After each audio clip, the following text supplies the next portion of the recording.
Number two, the Bible says a man that feared God. A man that feared God. Usually when the Bible uses this term, if you have the fear of God, it is trying to say you have a certain degree of honor. That you honor God, you honor the things of God. You don't take it lightly. Typical example, I tell most people this example when I'm trying to show them what it means to honor God or honor the things of God. Okay, maybe you understand when I say honor God. So let me use the things of God first. The Bible says that in the time of before the first king of Israel came, the children of Israel still so much against God in 1 Samuel. So much so that they thought that they could sin against God and carry the Ark of the Covenant and go and fight, and God will still fight for them.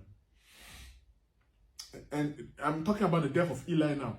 The Bible says they went to fight, and when they went to fight, the children of the Philistines took the Ark of the Covenant and killed most of the children of Israel. And when Eli heard about this, he said, "Where's the Ark of the Covenant?" They said, they've taken it. The Bible says Eli fell down, hit his head against something and died. Right? Now, the Philistines who captured the Ark of the Covenant said, "This is the Ark of the God they say they serve." And the Bible says the Philistines had a very large idol in their temple called Dagon. And the Ark of the Covenant was like a box. Let's say it like that for now.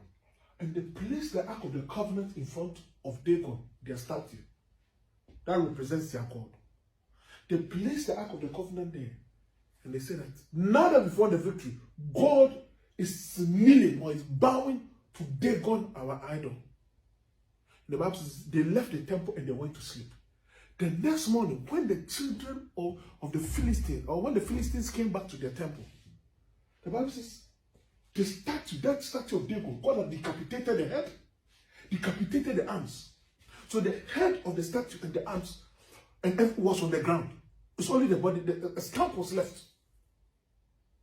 A stump, like the stone, like only the main body of the stone was left. But the arms, the head, the Lord had cut it off and it was on the ground before the ark. The people couldn't understand. And they built everything again.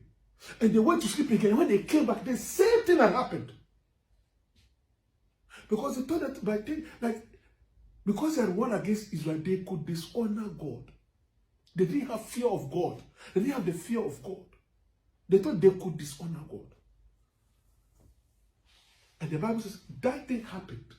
Now, not only that, the Bible says God began to afflict the town in which the Ark of the Covenant was brought before Dagon. Because they had 5 principal towns or cities. And the Bible says the people in the towns, the women stopped bearing, they started having cancers, all sorts of things started dying, all sorts of plagues affecting the people. And so when the people in this town realized that this is what is happening, they called the other king in the another town and said, "I said, the ark has been here a little bit, we are bringing it to you." And that man doesn't know that this is what is happening. So they said it there, and the man will repeat the same thing. He will take the Ark of the Covenant and place it before their idol Dagon. And when they go and sleep and come in the morning, the head of the statue and God has cut them off and put them on the ground, on the threshold. And then, in addition to that, God afflicts the town in which the statue, in which they disrespected him like that. And the Bible says they kept on moving the ark until the ark went to all the 5 towns. And then the Bible says they all came together and realized that they were dying. They had tumors, they were dying, their statues were cut down. They said, "What should we do? Hey, what should we do? What should we do?" And somebody said, "This thing, it is because of the disrespect you have shown God in bringing the Ark of the Covenant and doing this and this. And it is what you have done. That is why." So they said, "What should we do then?" Then the man said, "Get 2 cows that have not been used, or oxen or whatever. Get them which have not been used and put a yoke on them. And put the Ark of the Covenant on a cart." So you put the yoke on them and connect the yoke to a cart. Right? And put the Ark of the Covenant on the cart. But not only that. Because of the disrespect you showed God, and he has afflicted the land of Philistia, please, get gold and make gold ingots, balls of gold. It's simpler to understand that way. Make balls of gold in the size of the type of tumors which were on the people.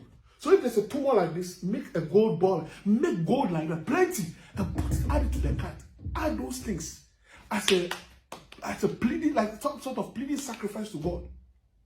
And he said that when you take the Ark of the Covenant and you put it on the cart, and you add the gold and everything, drive the oxen to a T-junction. On this side goes back to the land of Philistia. On this side goes to the land of Israel. And leave the oxen. If the oxen get there and they go back to the land of Philistia, then we'll know that it's not God who is doing it. There's no God of Israel. He can't do anything. But if the oxen get there and they go to Israel, then we know that it's God who is doing it. And the Bible says, when they did that, the oxen got there. So the oxen got to the junction, they just turned direction, went straight toward Israel. The people knew that they had disrespected God. They had no fear of God in them. And that is what most people lack as Christians. We just talk about God anyhow. That he's so merciful, so gentle toward us, so caring, so nice, that we don't honor him and his sovereignty and his power. So somebody says, I'm a Christian, I'm in the church, but you said he's dabbling in witchcraft.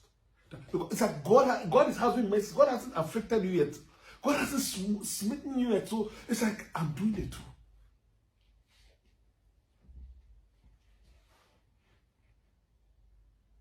Somebody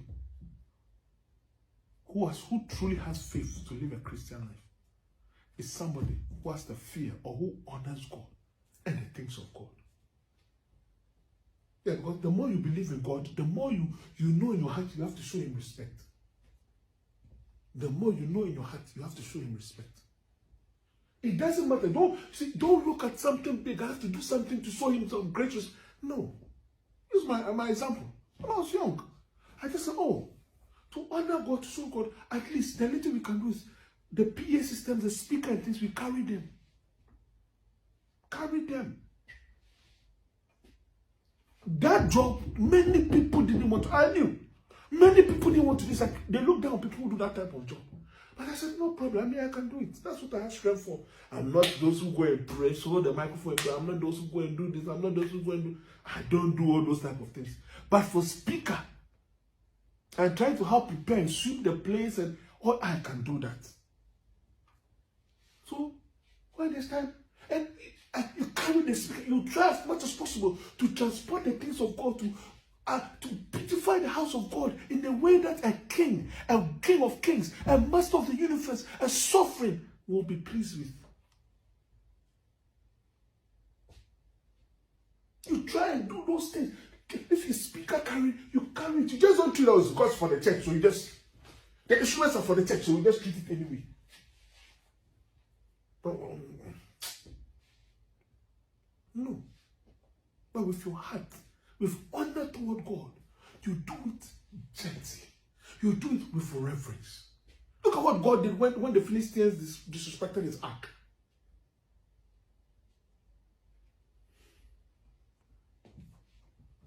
Gently with reverence. Respecting God.